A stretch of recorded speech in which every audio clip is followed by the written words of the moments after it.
and welcome to Astro Mingle, the spiritual podcast that mingles with the talented lightworkers and the most innovative influencers of our time. And tonight we're looking at a special class of lightworker, the psychic medium channels. Channels that have learned how to just in a turnkey go off planet, speak to heaven, bring in entities, and more. It's a phenomenal new talent we're seeing more and more on the scene. And tonight our guest is one of the most talented I've ever met. You'll get to meet her again too. But first, a little word with you. One thing you'll find out tonight is that our guest is on a channel panel where 3 channels will be coming in and talking about the topic, Will Earth Survive? Now, we feel it's a bit rhetorical, of course. However, we are at a very interesting moment and a very precarious one. We'll talk about it tonight. But looking at the planets, I'm going to release a special video here in the upcoming week that sort of outlines a little bit of the planets and where we are, because what we've determined is this is probably the last minute of peace and quiet. Things are about to get incredibly noisy, incredibly tense, and depending on how centered you are and how grounded you are, it may be difficult for you to find the people that can help you. And that's why we have Unite the Light. Just imagine if we had Unite the Light before we had COVID. We could have looked out to each other. We could have compared notes. We could have asked our psychic sides and united all of ourselves and the light to question whether or not everything was okay, what we had as a consensus, what we can do to help each other and support each other in such a crazy time. Well, we have the opportunity to prepare now, folks. We have the opportunity to come together as a group of light workers and people who just want to make the world a better place. And you don't even have to come to the place in Tennessee, Nashville, Tennessee. You can also stream. So we'll have streaming tickets available too. I just want to point out there that I feel it's time that we at least network, come together, and get on the same page. And after this sponsor, I'll tell you one more thing.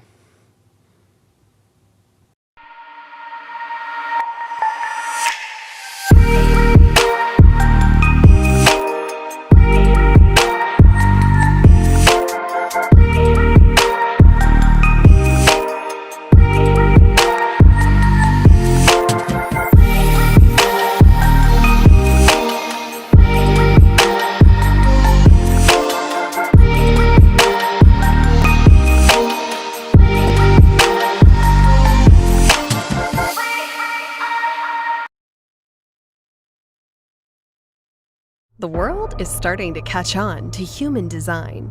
But what is it?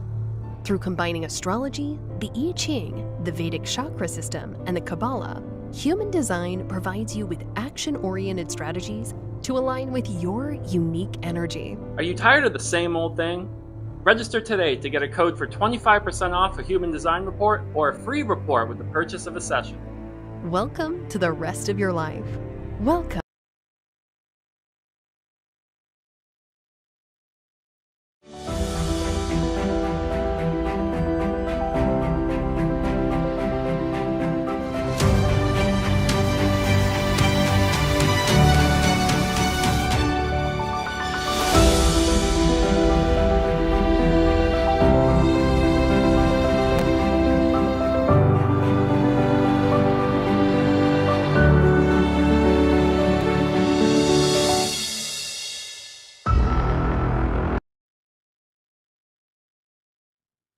Wow, I still get goosebumps on that promo. It's so good.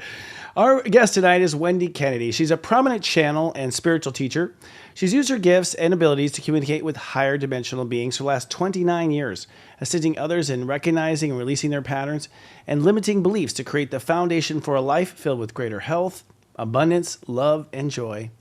In addition to bringing the wisdom through her guides, Wendy also uses the language of light and galactic light codes, the written form of the language of light, basically. And she does that, and she might just demonstrate it tonight. We'll see. So please join me some love and light and some waves of vibrations of acceptance and gratitude to our guest tonight, Step 20, Libra, Wendy Kennedy. When I blinked there, I was like, hello. Good evening, everybody, and a very Hi. special happy birthday wish for you. oh, thank you. I'm feeling it now, and we'll continue to feel it as the night progresses. Today's been a regular work day, but thank you very much. I thought it was special. I woke up this morning and I thought, oh, wow, I'm on with Wendy. That's really cool the way that turned out. So thank you for coming. My pleasure. Lucky me. Lucky me too, girl. I'm excited to see you actually in person. Although I'm always touching base with you psychically. I don't know if you get that annoying ping. That's me in the middle of the night asking how you're doing. We've done like 3 together now, and I saw you recently. I think it was earlier this year, was it last year? But how have you felt just getting in front of the public? Like, what are you feeling as far as happening right now, just as a theme? It's been interesting. I took a few years off, and then the last couple years, I've been doing more and more events, and it's fascinating coming back, seeing how many more people there are who are interested in the topic, and how quickly people, even if they're new, how quickly they're getting it. Mm. And more people who are connected to their intuition.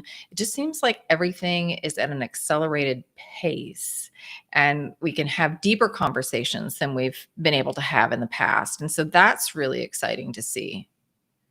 It seems like people who come to see you kind of get it to some degree. So they're probably not so falling into some of the stuff other people may be.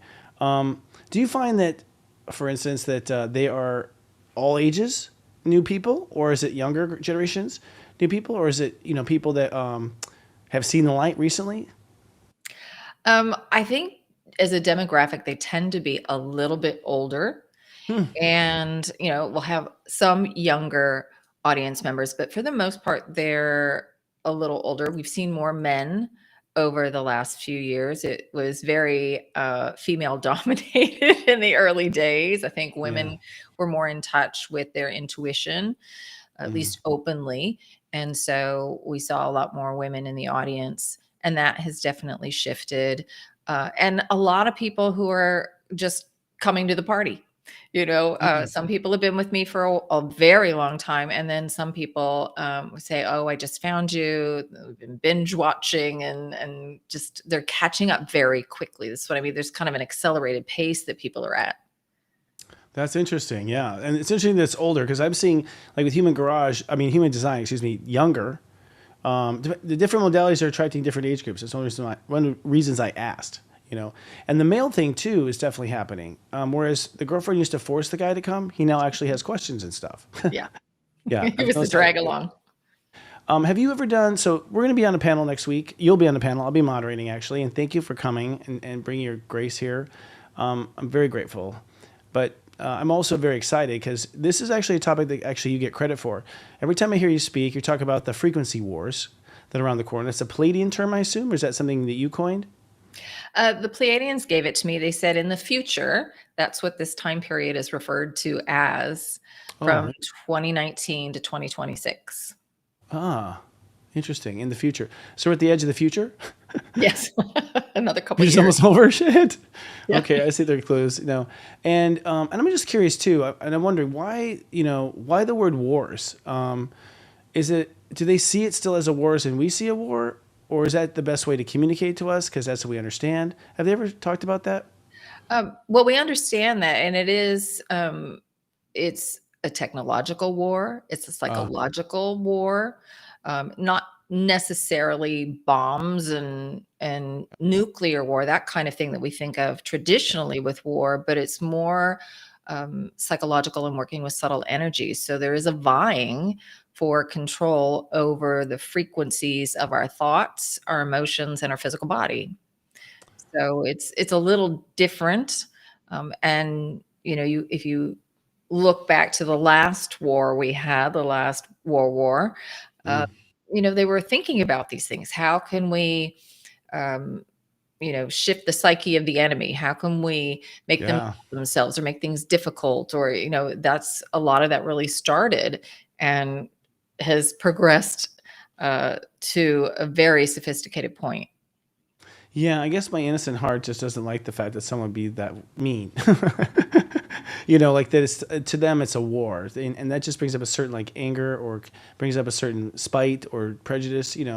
And that's what's I guess ugly because I can see that we'll live in a world without it. We have the potential to, but we still have this one last leg. So basically, just to take over frequency in the sense of life would be fun or a bummer. Yeah, but if you think about it this way, everything has its dualistic Mm, opposite. So, what is the opposite of peace? Which is mm, hopefully where we're moving into. We've got that polarized uh, experience of war, and it helps to illuminate what peace really is, and we can see, well, we're not in it at the moment. mm. So, it brings all that stuff up, all the stuff from past lives and ancestral programs, so that we can heal, so we can integrate and we can move up into that higher resonant frequency. Well, yeah, I see that too. I mean, I also look at God's bigger picture, which is that, something's got to make you move, and shift you and get you to look at it. And so otherwise, you're just going to watch TV and drink beer, right? Like that's kind of what we've been doing. Um, so What's I it don't going know. to take? Yeah, what will take, and I think COVID did a lot to wake people up, for instance, that whole incident. So, and do you think it's individual or is it larger organization against organization? Have they ever spoken to that? I mean, is it a sense of that war comes down to how the individual decides to react, or that war comes down to a group of us voting? It's a little bit of both. Okay. Because they talk a lot about how we create our reality, Mm. and that every now moment is built upon the frequency of the collective, the now moment that you're standing on, the stories that the collective tell. So in our history, we've had World War One, we've had World War Two, and then your personal story, what you carry forward about your past and how you're holding that energy, and that determines your experience of the now moment. So the collective could be having a really challenging time, but you yourself don't have to hold a matching resonance. And we'll put ourselves on a now moment where we can have the greatest soul growth and be of the greatest service. So that might mean that we're on a now moment where it might be slightly more chaotic, but that doesn't mean we suffer. And I think that's something that a lot of people are afraid of, that other people aren't going to wake up and I'm going to have to suffer through it because y'all can't get yourselves together. Mm. And the guides are really big about getting us to stand in our light, stand in our power. I can have abundance and peace and joy and love and connection and all those wonderful things, regardless of what is happening outside of me. And as we are able to hold that resonant frequency, then we're like a beacon of light, helping others remember, oh, that's an option for me. I forgot that that was even available. And they'll say, what's Christopher doing over there? Because he's got a lot of light, and I want that frequency. What do I need to do for that? So, that's how we create change as we live our own light. We don't always have to say anything. Mhm. It's not like we have to get on a pulpit and preach. Yeah. It's about holding that light as we walk down the street. And we have no idea, even just walking down the street, how that affects the people that we pass.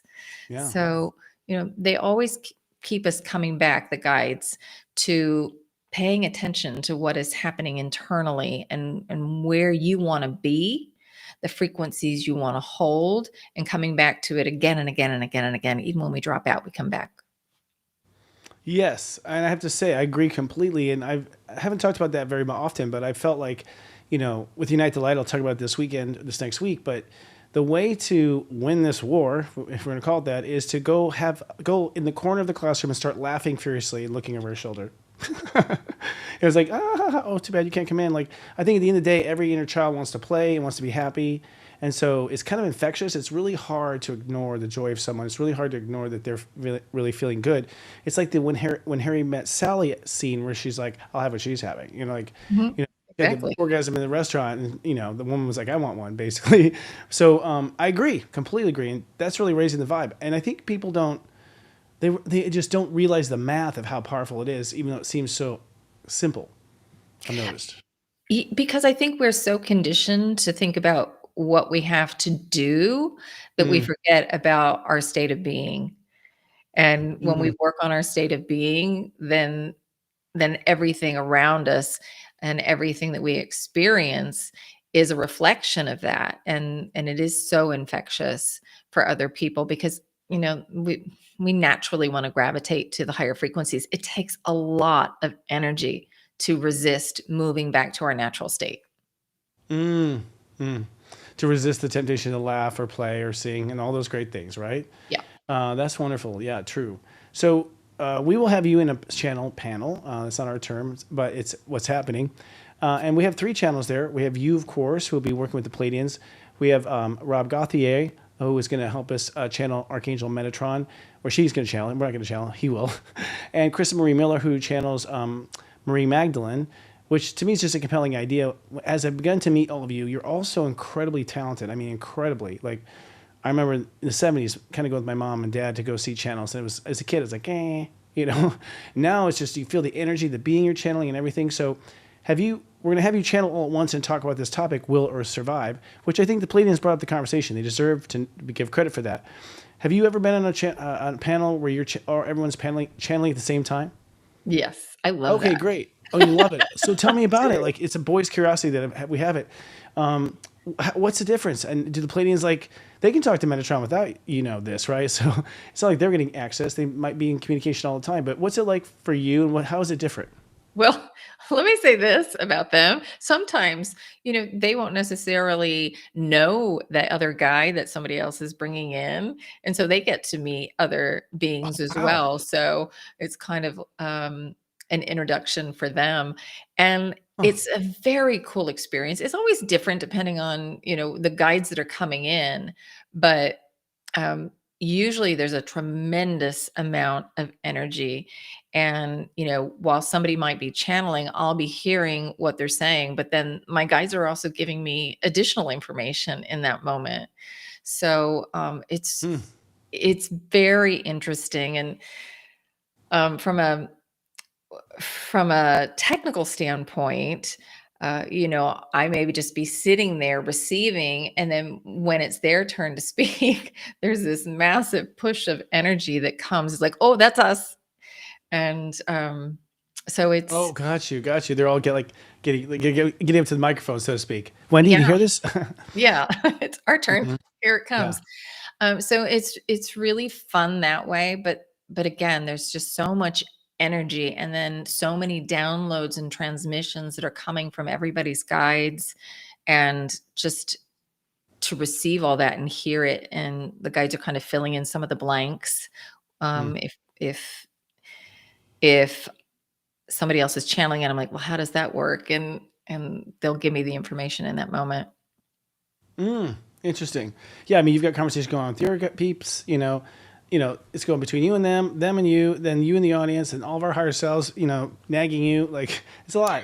It's a lot of consciousness. I think it's interesting I think though, it's just for the world to see where we are. I mean, how long has it been this sharp? Maybe always, and it wasn't, the world didn't know. But when I started hearing about mediums and stuff, or talking to the other side, it was incomplete sentences.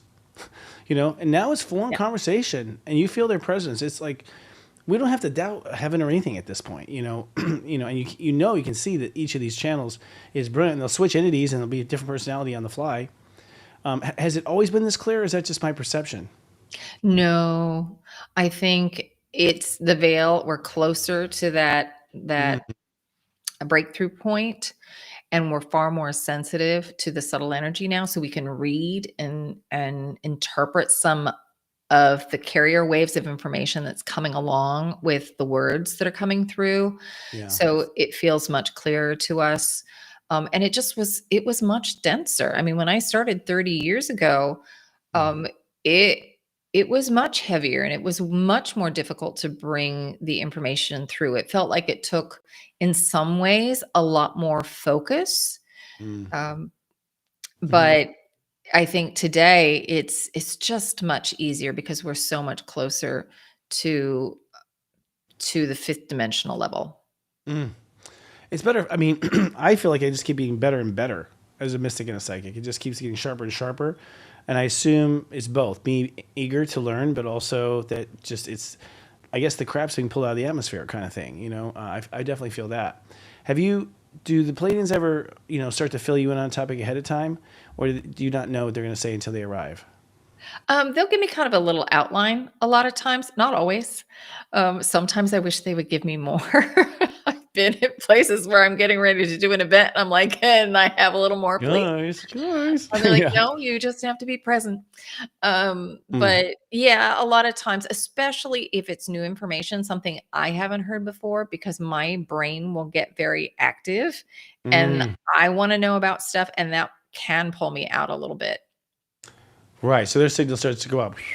We're losing a Monday, like, because you Yeah, just like if start thinking it's about stuff. Yeah. yeah, how does this work, and how does that work? So if it's something that's completely foreign and something that I'm super interested in, then yeah, they'll tend to give me a little bit beforehand. Mm. Excellent. Well, I'm excited to work with you, and I'm wondering if you have an opinion about. I feel this strongly. I mean, it's not just because I'm heading this thing, that we have got to come together at this moment and at least make contact with people who are in the same vibe. Do Pleiadians echo that? Do you echo that? Absolutely. I think, we've been out here doing our own thing for a very long time, and a lot of us feel very isolated. We might live in a community where we think there aren't a lot of people who are on the same page as us. That may not be the case, because the more what you find is that as you start to talk about these topics with people, they're like, oh, well, I had this experience, or, oh, I've always heard voices, but I didn't want to say anything to anybody because they were going to think I was crazy. But I think it's really important that we have connections and people that we can reach out to that just help lift us back up when we're struggling, when we're going through a really hard time, to remind us of the frequencies that we know that we carry within us, and to have that support. And there's something really magical that happens when we all get together. And this is what I love when I'm around people who do this work. It's that the inspiration is off the charts. I'll start getting hits and ideas and downloads about stuff. And that doesn't happen when I'm just here at home by myself. There's something that really elevates when we come together as a group, whether it is in person or online. When we're working together, I think we can clear things faster, and I think we're able to access higher levels. Thank you. Thank you for affirming that, because that's what I've experienced. And in this particular group that knows me, the people are just amazing to begin with. And so getting them all together, I had no idea it would multiply kind of like that. I mean, we were high for about 3 or 4 weeks, like sort of an inspirational high. And things you say about forgetting parts of yourself. I mean, when we were kids, we had dreams. We used to, like, especially earlier, than now. I think kids now it's harder. They don't dream as much. It's not as magical. But when I was a kid, there's magical moments, and I hadn't felt them again until being around people like yourself. Like, it came back. I thought that was childhood.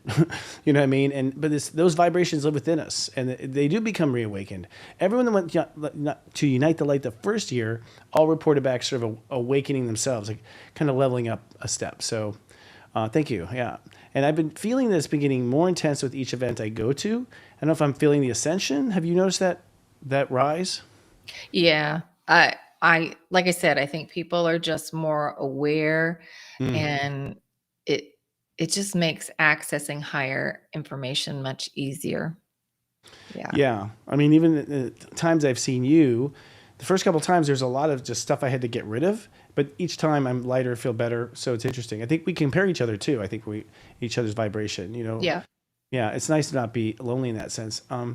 Now, you've been talking a lot about recently multidimensional awareness. What, in your opinion, is multidimensional awareness? So we have two operating systems. We have the operating system of the ego mind, which is where all of our programs of lack, limitation, and separation are. And then we have the operating system of the heart. And that's what allows us access to multidimensional information. It's what allows us to access more of our true divine self, where we don't have the same kind of partitions that we have in the ego mind. And that's where we can access our guides. We can access Akashic records. We can access the full flow of source energy. So my guides, we spend a lot of time working, trying to help people to come back to this space so we can start to access multidimensional information. And that's really about reading subtle energy. And in order to do that, you have to be in that heart-centered space. So, okay, I'm wondering practically, I feel like everything comes from the heart, and I myself end up, the heart is the final call, but you're saying the heart is where we live. Or you're saying that's the multidimensional perspective. So is it really inside myself, coming from feeling happy or feeling joy or feeling excited about something, and then from that excitement or that joy, you somehow leap off into this other area? Well, they have you start by thinking of something that makes you smile. Okay. And not even happy, just smile. a baby animal is a great thing I just went there. about. Yeah. And that puts you in the right space. Okay. The other frequencies that are probably as close to that are gratitude Mm. and compassion. And the reason they don't say love is because we may have a lot of beliefs that are tied up with love. Ah. So for some of us, when we start thinking about love, 5 seconds later, we think, well, where's my love? Where's my partner? I don't have anybody. And so then we go back into the ego mind. So they generally will have us think about a baby animal or a place. Probably not your own pet. You might be upset because your pet may have just gone on the rug earlier that day. There may be some subconscious programs that are running that you're not aware of. Hmm. And once we're in that state, then we want to focus on the frequency that we want to experience, whether it's peace, joy, abundance, connection, and just imagine what that would feel like in our body and allow the imagination to run, get the feeling state going. The thought of what it is gives us a point of focus, but it's the emotional state, the emotional connection that drives it into being. And so that's a huge part of the process of manifestation. So once we're pulsing that out, then the universe gives us the reflection of it. The challenge is to stay in a matching resonance with it. Too often we go back into the head, we go back into the ego programs, we've dropped out of that heart, we've dropped out of our resonant frequency. And so it's up here, we're down here. And so we think we're not getting it, we don't experience it. It's coming by, we're just not there to receive it. Yeah, it's right there in any moment, right? Yeah. They can be plugged into. You're right about love. I mean, for me, yeah, I have a relationship to love that's independent of that per se. Maybe it's being single most of my life. But at the end of the day, I see what you mean as far as, but even gratitude, I think that triggers a lot of my audience too. Because like they just have a hard time being grateful when things aren't good. And so it's getting past that leap, I find is sometimes difficult. I think just being in your heart a little bit every day, you start to expand it regardless. The cute little fuzzy animal thing, it definitely does the trick. Yeah. What do you teach as far as the ability to manifest? It is naturally our given right, on planet Earth, but a lot of people aren't getting what they want, or are they subconsciously? Is it something that is learnable and also repeatable? Yes. And the guys have a slightly different take on it, and that has to do with where we're going. Okay. So the way that we've been taught to manifest is to visualize and think about the thing that we want. And they say where we're going, we're creating brand new things. And if you keep going back to the old visual, you're just going to keep getting more of the old. So their whole thing is about focusing on the frequency. What is the vibrational essence of that thing that you want? And if you start focusing on that, then the universe can bring you that frequency. And it may be in a completely different form than you ever imagined. So maybe you wanted a new job, and you wanted to be creative, and you wanted to have a flexible schedule, and you had it in your mind that it was one specific job. If you keep those blinders on and you are really focused on what it looks like, then it's more difficult for the universe to manifest it. And you will miss other opportunities that may have that job and a bunch of other things that you wanted in your list. You just didn't think it would come in that way. And so you'll miss it. But when you start paying attention to the vibrational essence of things and you're really focused on that, then you start to pick up that frequency and say, hey, that feels a lot like what I've been asking for, what I was feeling in my body. And I'm going to go check that out. It may not make logical sense, but when you step into the vibration of it, it does. And that's how they want us to start working, is with the subtle energy instead of so much of the visual cues. I agree. I thought that the secret was a little misleading because it was basically saying create a vision board, stare at it all day. Well, and it's out of cutouts of new magazines and stuff, consumerism. So it's just like, okay, we're all headed to hell together. But I noticed that, in my own work, and that's when I started looking at this in the early 90s, probably just before you got started too, is when that sort of stuff started to come up, visualization. But when you say get into the frequencies, which I agree, and I have a phrase for it, what you be is what comes, literally means that you feel yourself there. You feel, or you feel what you'll feel like when it happens, or you feel what you'll feel like to be you in that world. Can you be more specific about the frequencies and how to get in there and stir them up? So if you want more peace in your life, well, what would that feel like right now? If you could imagine peace, how would it sit in your body? what would happen with your body? Would it be tense? Would it be relaxed? Would you be Mm. slumped over? Would you feel like you're straight? Would you feel like your energy field was open and you were engaging with people? Just allow yourself to imagine that. Because if you say I'm peaceful, what will happen is you might be able to hold that thought for a few seconds. And then if you aren't feeling peaceful, the ego is going to get in there and say, well, no, we're not. Look at all this other crap that's going on right now. Mm-hmm. And if you say, I am at, what would it feel like to be this thing? Both the I am statement and I wonder what it would feel like to be will put you in resonance with the frequency. So that's why they often recommend that you imagine what it would feel like, because it's still getting the energy moving. You're still focusing it on what it is that you want. And if you look at some of the scientific studies, they know that if you're just thinking about something, the body responds as if you're doing it, even if you're not doing it. So they want you just to imagine that. And then you asked something earlier, and it what happens when it's not showing up? Right, exactly. It's So what you might be asking for could be of a very high vibrational nature. Mm-mm. And your energy's down here. And the universe says, all right, so how are we going to get her all the way up here? So you've got all of these issues to clear in order to be a vibrational match for what you want, because like attracts like, you can't see it if you're not in vibrational alignment with it. So the universe will start bringing you the things that you need in order to clear out, to see what you've been holding on to, those limiting programs, those limiting beliefs, so that you can elevate your frequency.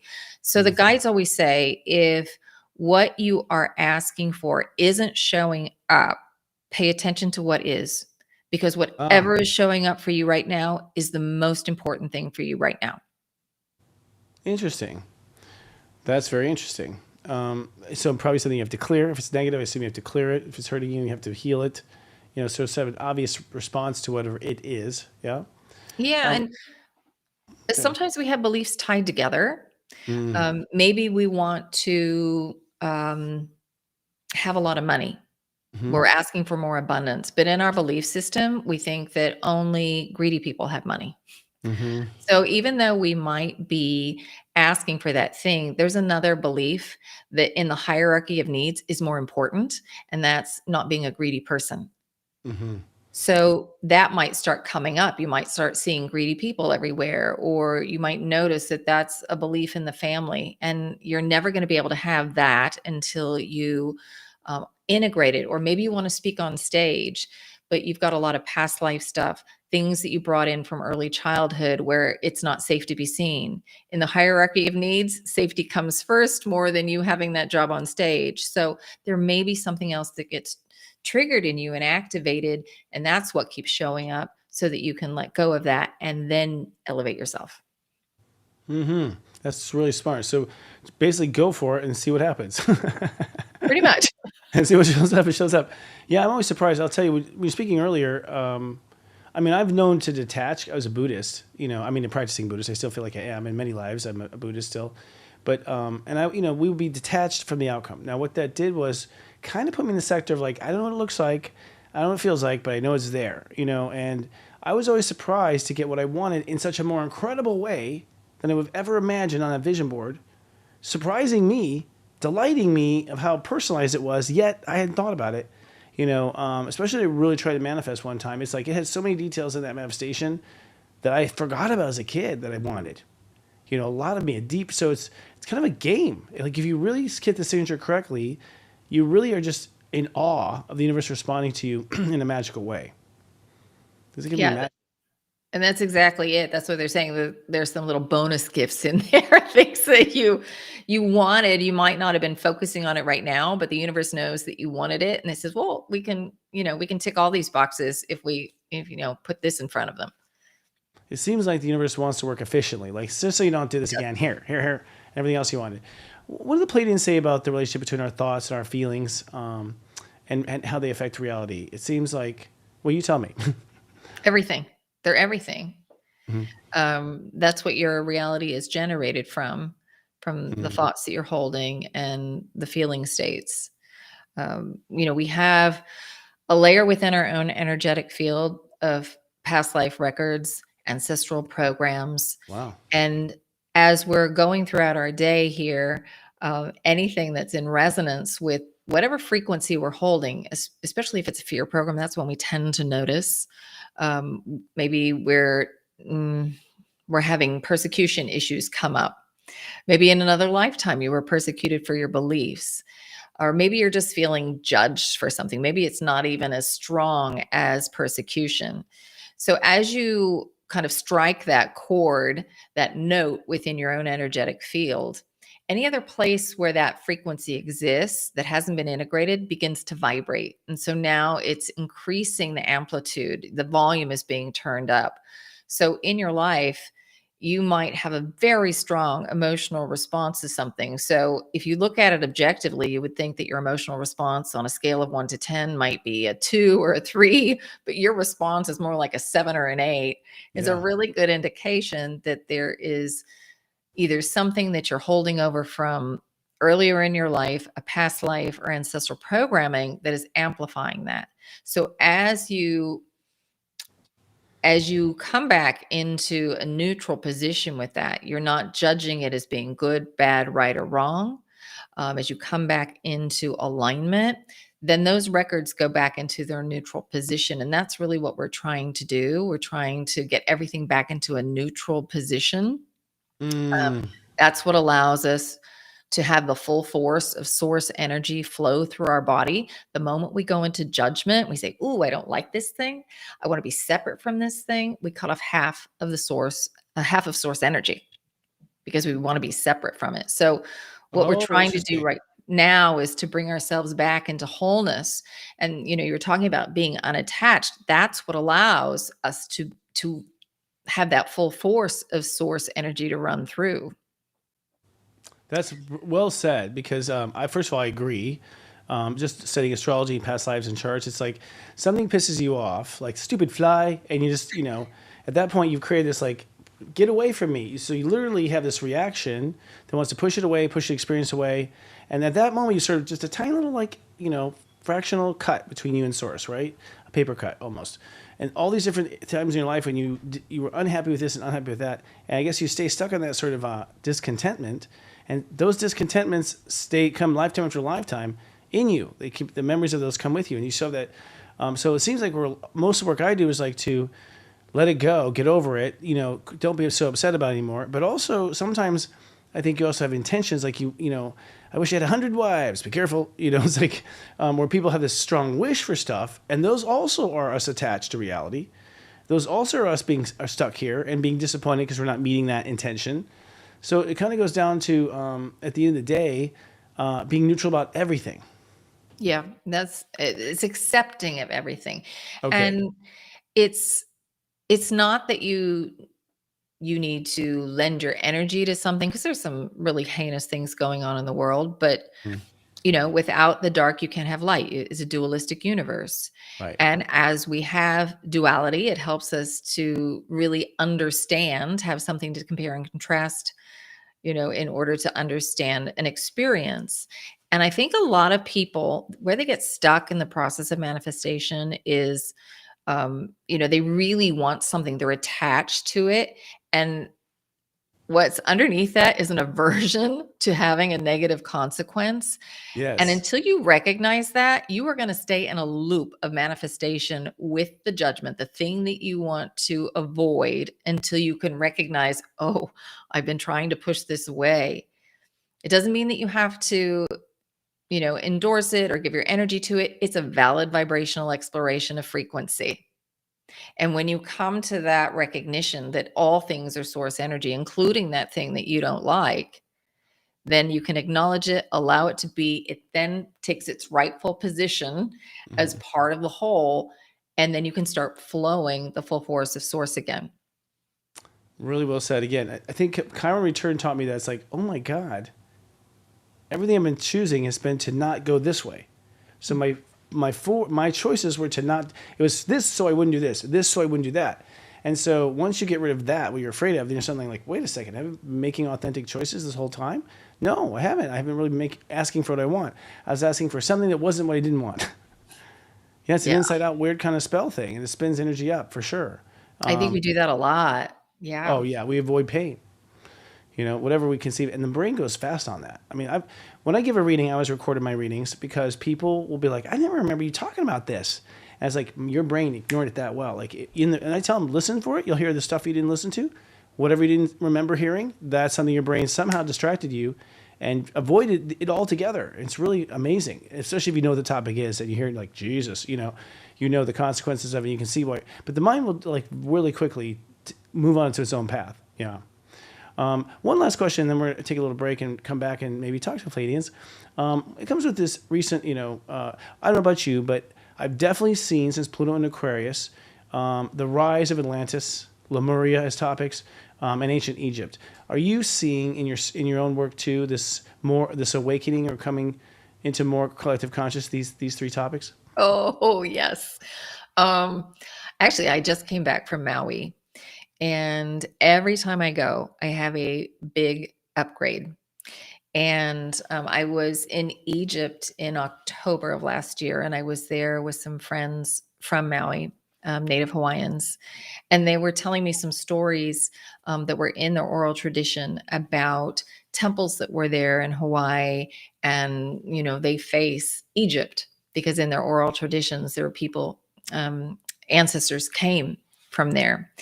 And more connections with Atlantis and the fall of Atlantis and Lemuria. So this last time I was there, I got to have some conversations with some beings who were our progenitors, who helped to kind of anchor light here 450,000 years ago. And they were talking about bringing all of this knowledge and wisdom back to us, times like Atlantis and Lemuria, having an awareness of what those civilizations were.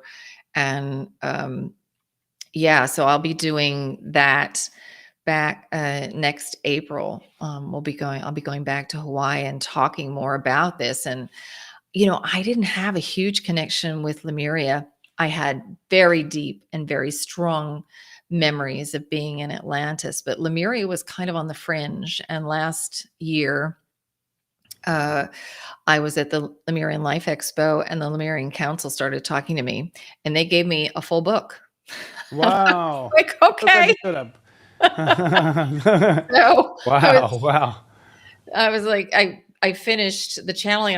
And they said, "This is a book, and this is what it's called, and here it is. Transcribe it." So. It certainly is something for me personally, a lot more Lemurian stuff, Atlantean stuff, that's all coming up. Okay, terrific. I mean, I feel the same. And I always had the theory that it was Pluto sort of unpacking the density, and it seems to be the case from what I've experienced. Well, great. We're going to go to a little commercial now, and when we come back, we'd love to have you do a little channel for us and anything else the Pleiadians might want to say if you're open to it. Sounds good. Okay, y'all, we'll be right back.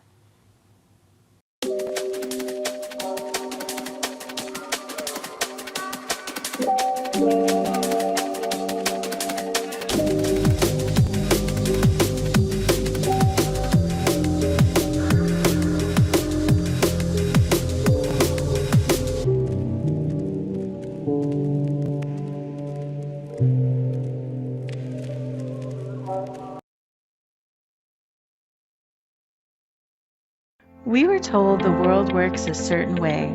Chase success, play the game, follow the rules. But what if the game is rigged? What if your power was never really lost, just misplaced? Soul Capitalist isn't just a book, it's a wake-up call, a roadmap for reclaiming your power and rewriting your story on your own terms. Because changing the world doesn't start with a movement. It starts with you. It starts with creating a world that reflects your highest self. Soul Capitalist is a guide back to your truth, a call to awaken your inner power and lead from the light within. Soul Capitalist, how to take back your power and change the world. Available now on Remember the sacredness of your body within every moment. Expand courageousness and joy within every breath. Through martial arts music, breathwork, fascia movement, mindfulness, and play, Soul Within Flow guides you to express freely while grounding deeply. Discover the art of being. Unite the Light is coming to Nashville, and we're honored to support these local conscious businesses. Join our growing list of high-vibing Nashville sponsors and receive special discounts, incentives, and advertising extras while promoting your light to our attendees. Contact Jenny at adintuitive.com to get started. Awesome. Wow. Okay. I was like, that was odd.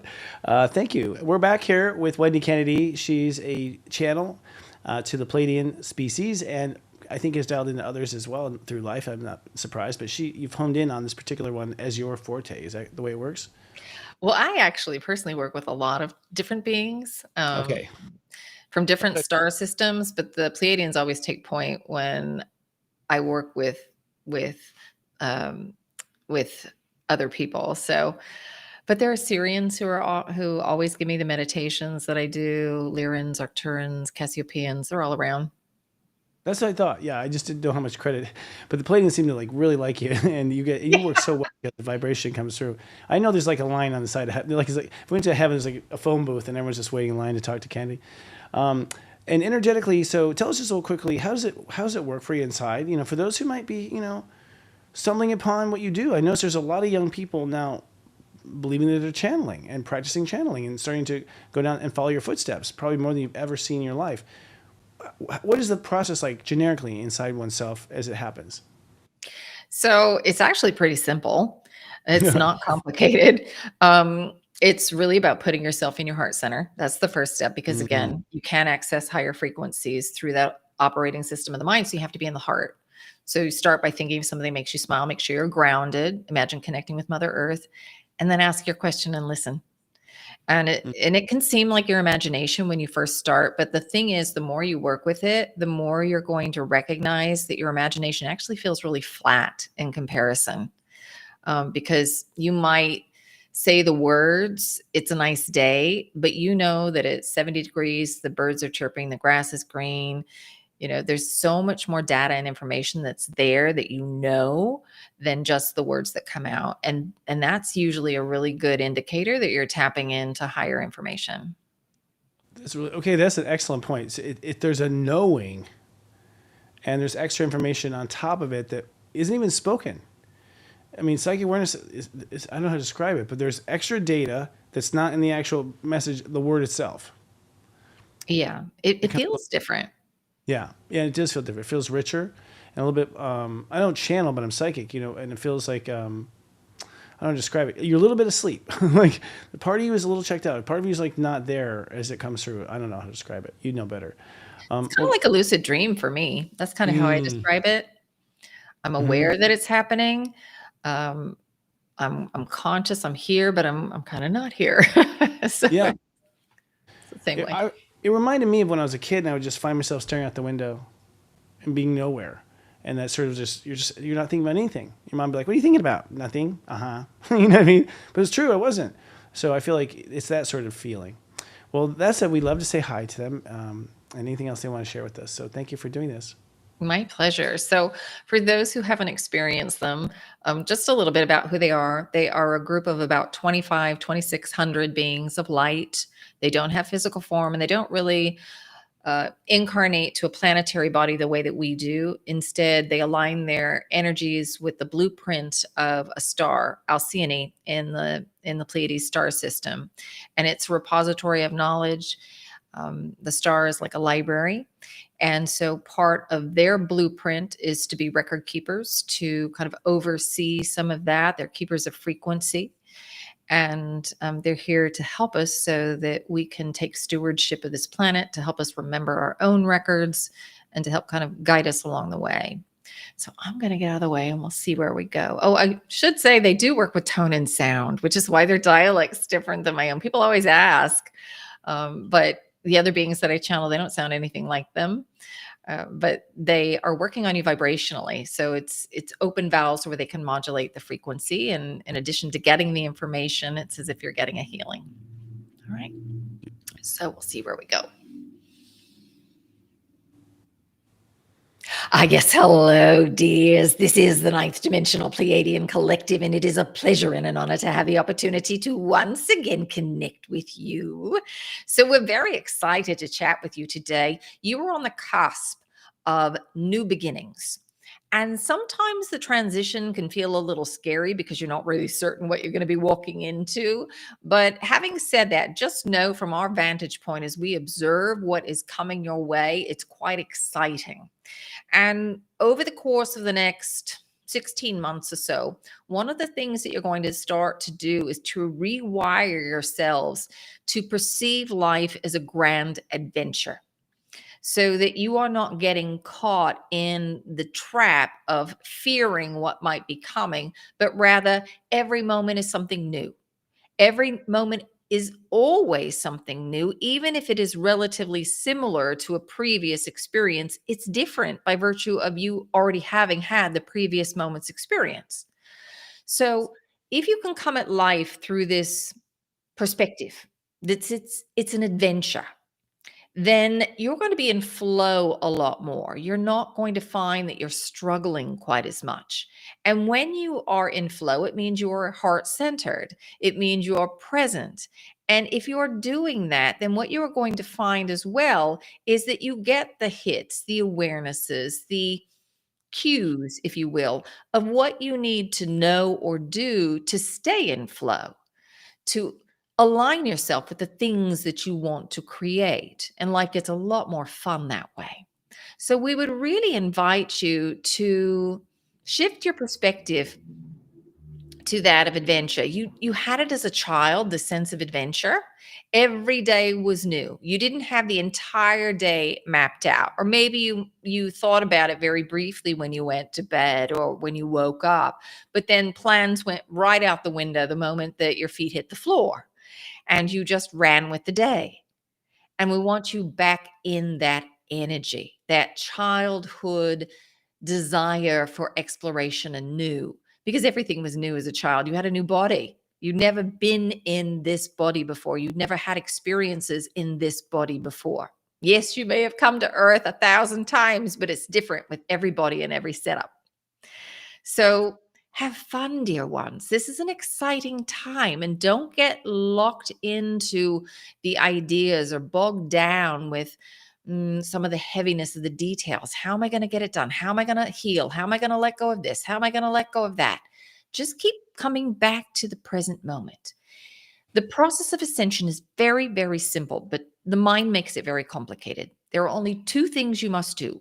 One is to ground and connect to Mother Earth, all right, and to your body.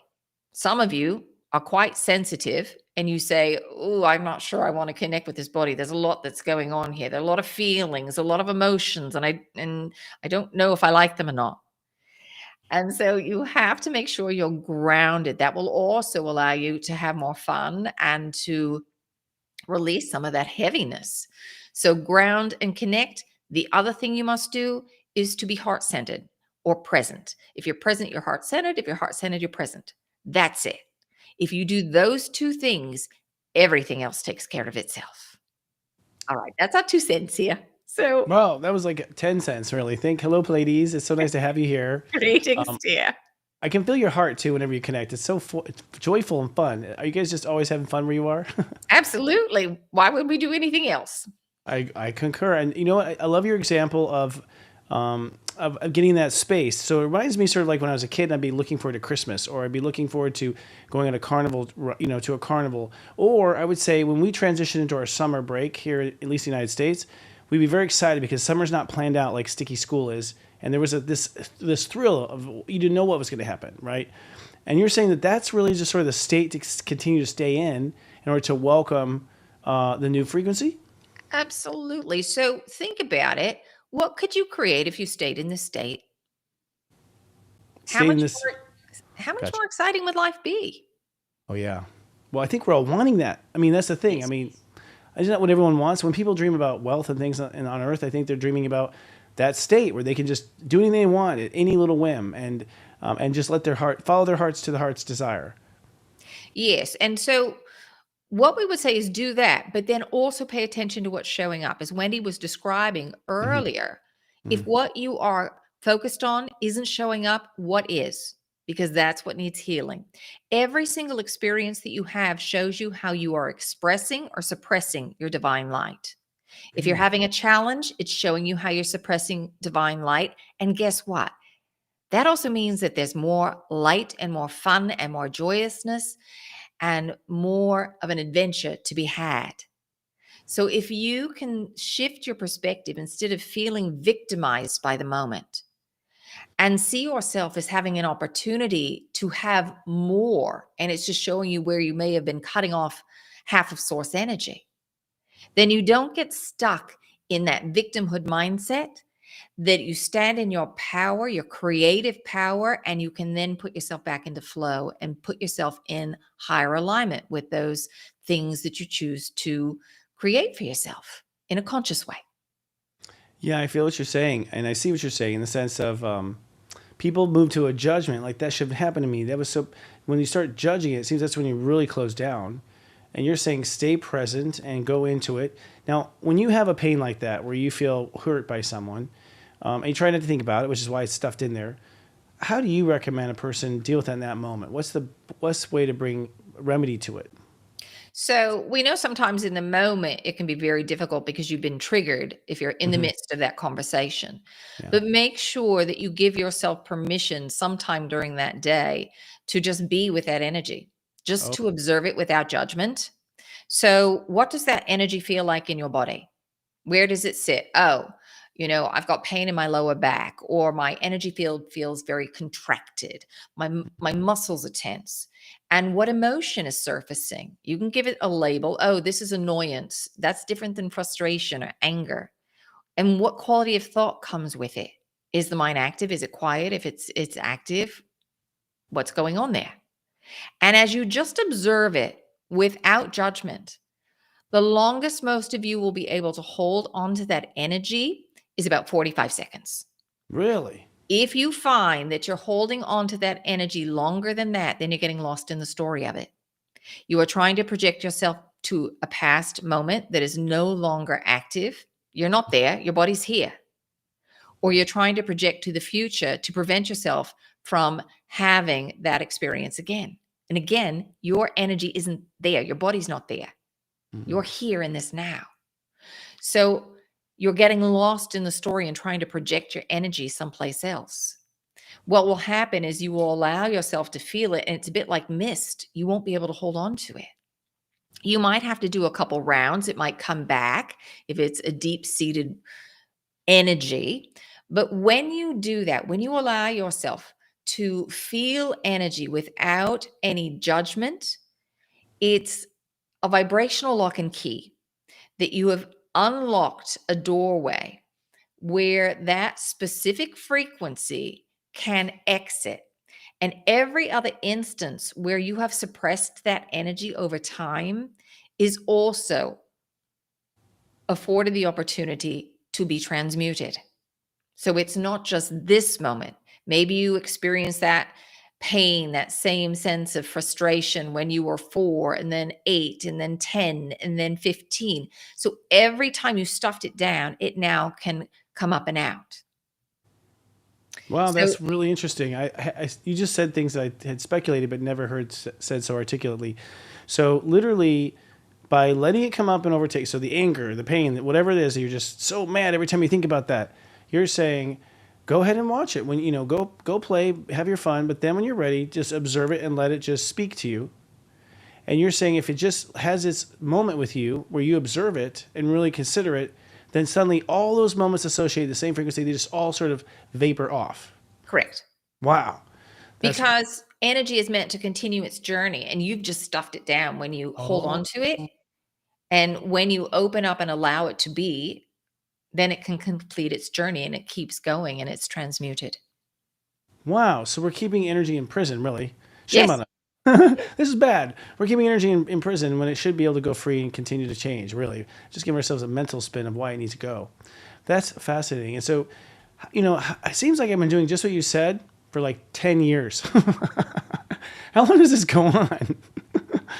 Well, it goes on for lifetimes. Okay. But here you are. You're at a nexus point. So this is the point where it's so intense. Other lifetimes were not this intense Okay. because you are integrating many, many hundreds, if not thousands of lifetimes of experience, not to mention integrating ancestral programs that have gone for generations and generations and generations, past life, future lives that haven't been integrated, all of that is amplifying whatever it is here and now that you are working on.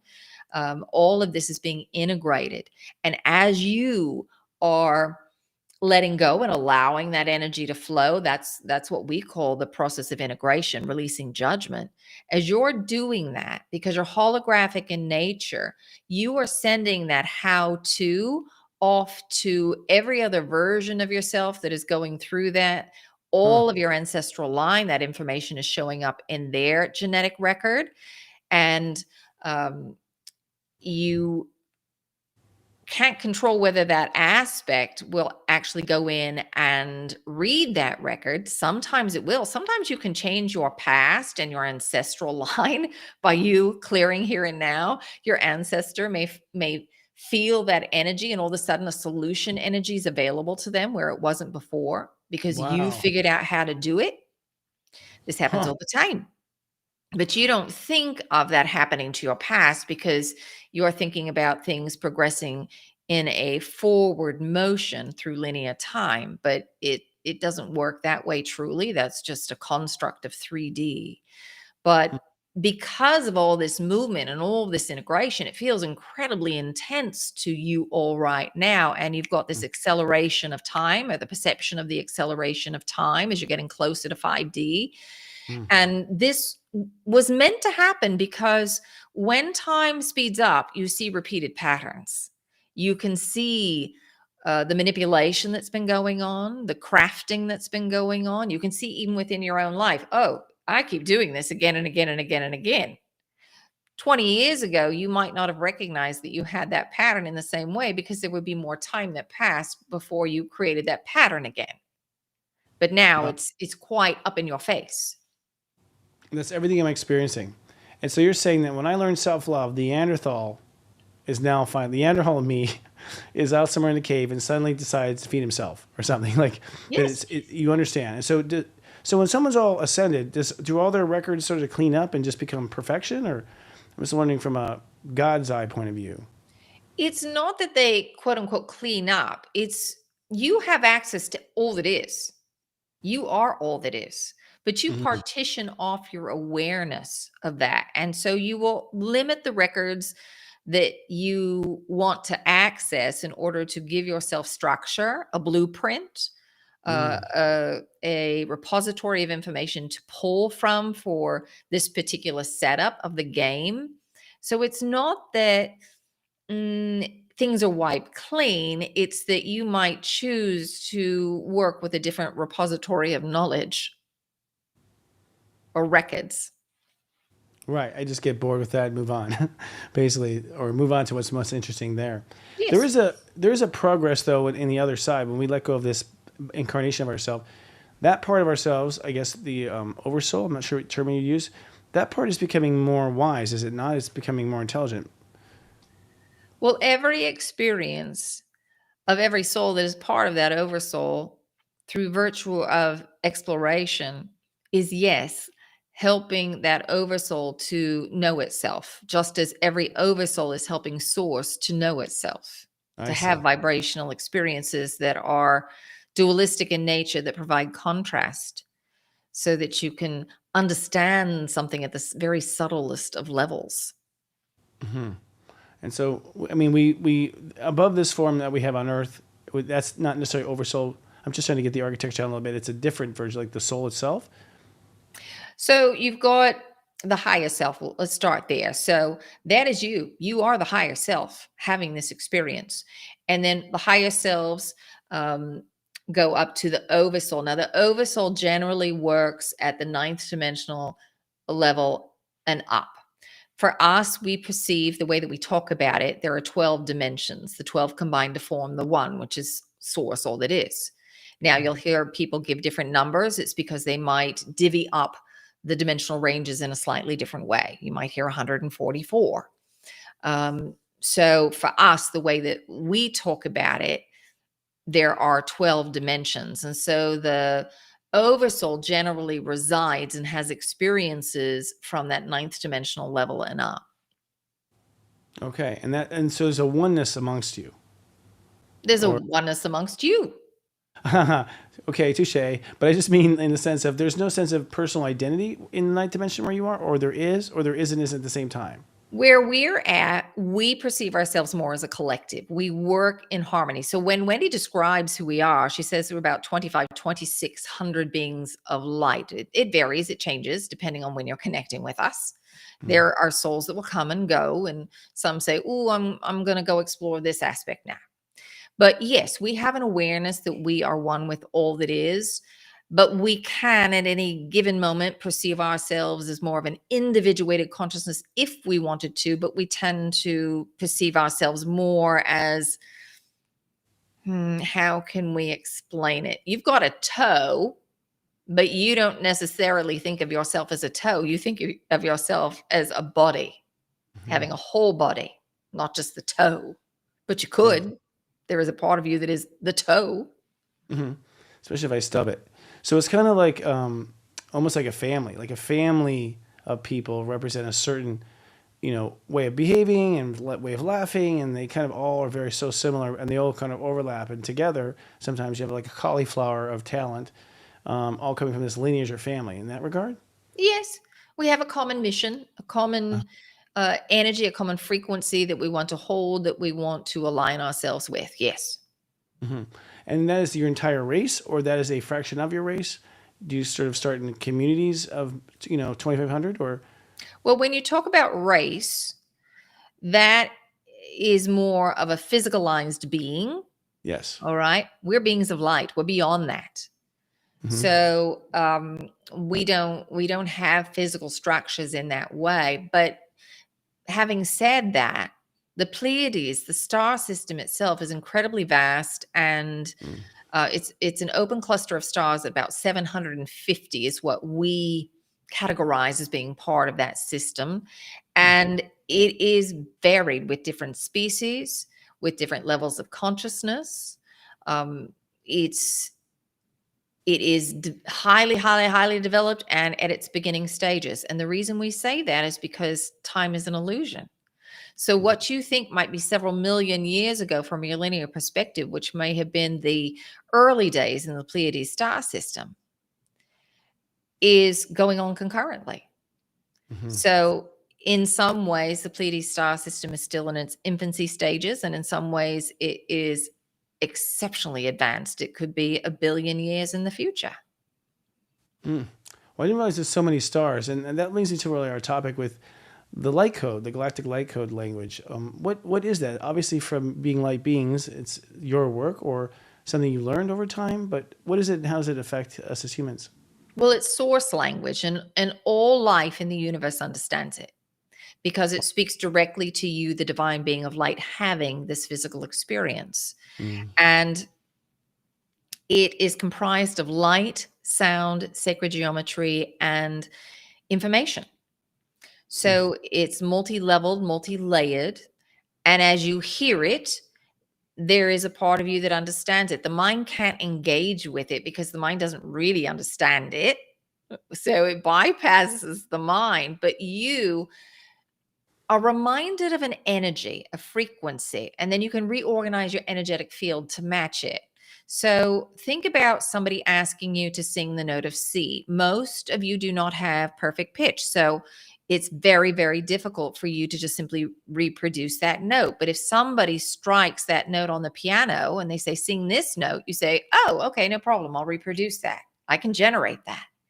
So when you're exposed to the language of light, be it through the spoken word or through the symbols, it reminds you of those frequencies, your true divine nature. And so you can attune yourself to that more readily because you've got a reference point.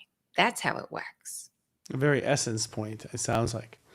And if we were to observe it in your field, would it be like lots of pretty colors coming out of you? Or Well, it's frequency. So yes, It's you would see sacred geometric patterns. Okay. Some of you might see like a little ticker tape going across in shapes and symbols. You might have downloads of information, just knowing. There may be a sense of clear cognizance. You might hear things, you might see things. It's all frequency. And the way that frequency comes into the body, you have a genetic propensity for interpreting that frequency through one of the five senses. Your ancestors have done this. And so one way may be easier for you over another. This is why some of you are a bit more clairvoyant, some of you are more clairaudient, is because it's in the genetic coding already. It's a bit like being right or left-handed. You can be ambidextrous, you just need to practice at it. And so the more you practice it working with subtle frequency, the more you can interpret through all of the senses, and also the information that's being brought through can determine how that frequency is interpreted. Because if you're talking about sacred geometry, if it's described to you, it can be very difficult for you to kind of wrap your brain around. But if you're seeing it, you're getting it through the visual instead of the auditory, it's a different ballgame for you. So the information can also determine how you are interpreting that signal as it comes in, but the frequency itself is the same no matter how it gets interpreted. Does that make sense? Makes total sense. Yeah. Because people prefer, it's just like learning visually or learning audio wise. People learn differently. They tend to tune into one way or another and are better at it. Or even the, with clairvoyance, all the clairs, people just tend to tune into one over the other. But you're saying the vibration is, and then express itself in these other modalities. And so this light code is like what is. It's a core frequency, it seems like. Correct.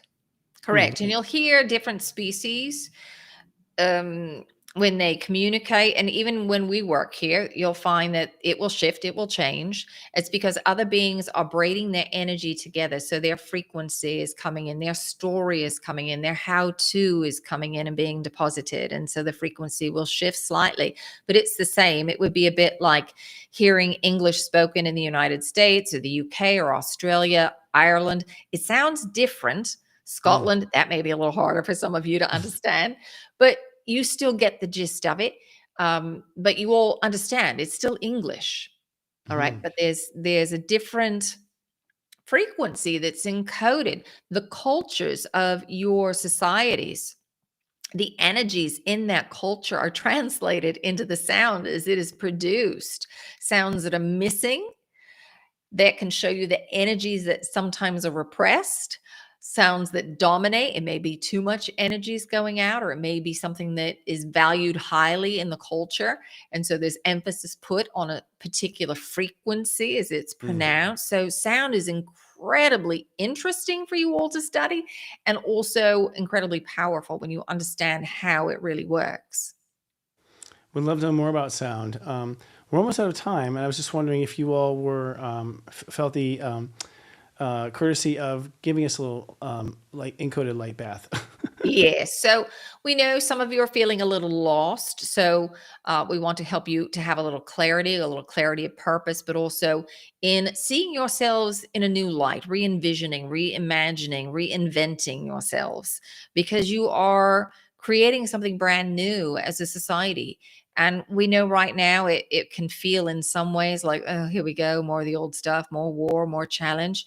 But it's not really. This time is different. And for those of you that have been around for a while, you recognize that. It feels different this time. Yes, that energy may be there in the story and the narrative, but the general flow of energy can feel very different to you.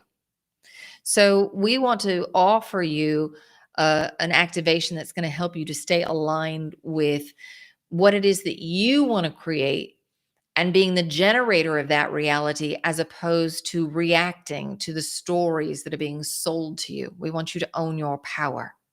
All right. So there's nothing that you need to know or do. Just take a nice deep breath and we'll see where we go.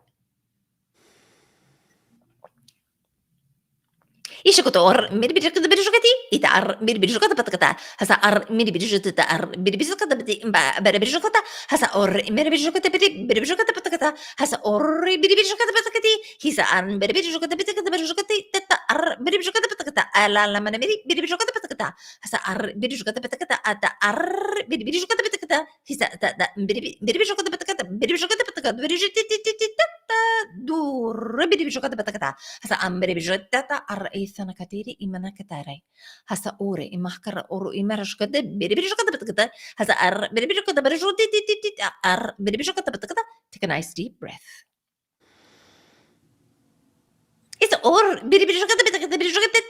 or Bidibjokata and the ele Medibijindari, Medibijoto, Medibijidi, Medibijokata, the Bidibjokata has a Bidibjokata, Ibidibjokata, Bidibjokata, has a Akrai. And take another nice deep breath. And when you feel like it, you can bring your presence back to the room. So there you have it, dear ones. That is your activation. And if you'd like, it's recorded in your energetic field. So you can imagine connecting with this moment again. And that will help put you in alignment with the energies. Or if you want to come back and you want to listen to the recording again, you can do that. Either way, sometimes you all will put more stock in what you experience with the physical senses as opposed to your imagination. But either one is going to put you in alignment with it.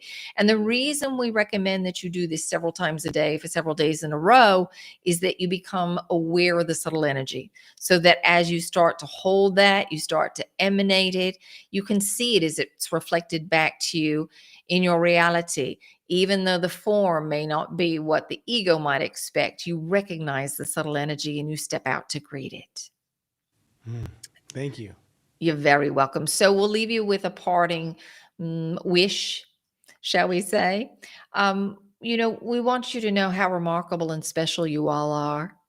You are far more powerful than you give yourselves credit for being. And we want you to know that. We want you to feel that and know that you have a tremendous amount of support on the other side here. You have no idea how crowded it is on the other side with everyone watching what's going on here, because you're going through a very special ascension. It's very different than any other times where planetary systems have gone through, because Earth is a grand experiment. And it will have a ripple effect through the genetic line, through the entire universe. So many species are observing to see where you go and what information you put into the records that they then can access for themselves and for the growth and for the transformation of their own species. So it's quite remarkable. So we thank you for your service. We know it doesn't always feel like, you're doing much down here, but in truth, you're doing tremendous work, and we want you to know that, dear ones. You are seen, you are heard, and you are loved. Thank you. It's our pleasure. Such nice beings. I'll have a cup of tea with them anytime. So joyful, delightful. That was really powerful. Thank you very much. And I meant to thank them for supporting us at Unite the Light as well. I mean, we really appreciate it, and don't see it as we didn't take it lightly whatsoever. So I'm looking forward to hanging out with you. And you have right now, for our own viewers, we'll make sure we promote what you have, but you have a light offering yourself. Yes, ma'am? I do. That's coming up. We have a special offering for our program, Clearing and Purification. So we're taking a deep dive at looking at clearing out past life issues, ancestral line issues, and just current beliefs. And it's a 6-week program that we're offering at a deeply discounted price for people who are part of Unite the Light. I'm sorry, I'm a little spacey after that. I'm sorry. I didn't mean to. I was like, I hang around to dry. I should have just said it myself. I'm sorry. My bad. So my bad. And, I'll just say this. Wendy's coming to Unite the Light. She's going to have a phenomenal offer there. So if you watch that, or if you watch this right now, the barcode that we just put up, basically helping you step into the light and being very generous. I'm going to talk to you backstage about, but very generous with the pricing and everything. So check out her work and her site. But it seems like you're very active, particularly this month. You have something on May 21st that's beginning. So, it seems like you're going to be a part of helping us prepare for this shift. Yes, so I'm really excited about coming and being with you all. I'm honored that you all have asked me to come, and I know that the guys are always thrilled to connect with you and your audience. So, thank you for that honor. No, I must have hung out on Venus or something. It feels like it goes way back, but it's good to meet up with you on this planet. That's for sure. Well, Wendy, we'll see you soon. If you don't mind staying backstage for just a minute, or I'll see you in a minute or two. I'd just love to say something to you before I connect with you before you go. But thanks for coming and bringing your light. It's really bright. Your eyes are even brighter right now, too, by the way. I'll tell you that. Sorry. Well, thank you. And again, happy birthday. I hope the year to come is filled with tremendous health and joy and happiness. Thank you. Thanks for keeping reminding me. I was like, oh, that's right. It's my birthday. It's that happy thought they were telling me about. Thank you. Bye-bye. Ciao for now. I don't know. I'm going to talk to Wendy afterwards, but her eyes are just like sparkling right now. I've never seen them sparkle so much. That went a little over, but I think it was so worth it. I don't know about you guys, if you felt that light code shift, because I felt it through my whole body. I felt something kind of, I don't know. I would love to hear in the comments. If you guys put in the comments what you experienced, just so we have a consensus. And when you see other people experiencing similar, you don't write it off to your imagination. This sort of coming together, understanding our purpose in a galactic sense, this is a big part of Unite the Light. And I just want to close with this, that we've reached a time where, again, I feel like we need to come together and get each other's phone numbers and help support each other. Whether you're a light worker, or you make this your business, or you're a light caster, or you're a mom who's bringing up 3 amazing children, the next generation. At this point, I feel like very tremendous urge. Look for my video coming out. It's be coming out in the next 2 days, where we are being called. This is the moment. This is the time. I think a lot of people said one day. Well, I was told this is the day. This is it. It doesn't matter that you're ready, because you're going to meet people who are going to help you, and we're going to trade resources, and we're going to cover each other's backs, because when we go into our new light this time, we cannot be vulnerable. We cannot let things be taken away from us. And like Wendy said too, when you come together like this, your energy just multiplies. You can watch the streaming and still get the same effect, honestly. You just surrender to like you would a movie, or you just feel the fiction. You feel the movie take you over. Same thing. As we come together, it's a feeling you've never experienced before, and it's time we do come together. So that's at unitethelight.love. And I look forward to seeing you there, either mentally with us, telepathically, or in person. All right, friends, have a wonderful week. We're 1 week away. Stay in your heart, keep marching forward, and we're going to grand manifest here in the last 2 degrees of Taurus. It's going to be fun. Until next week, I love you.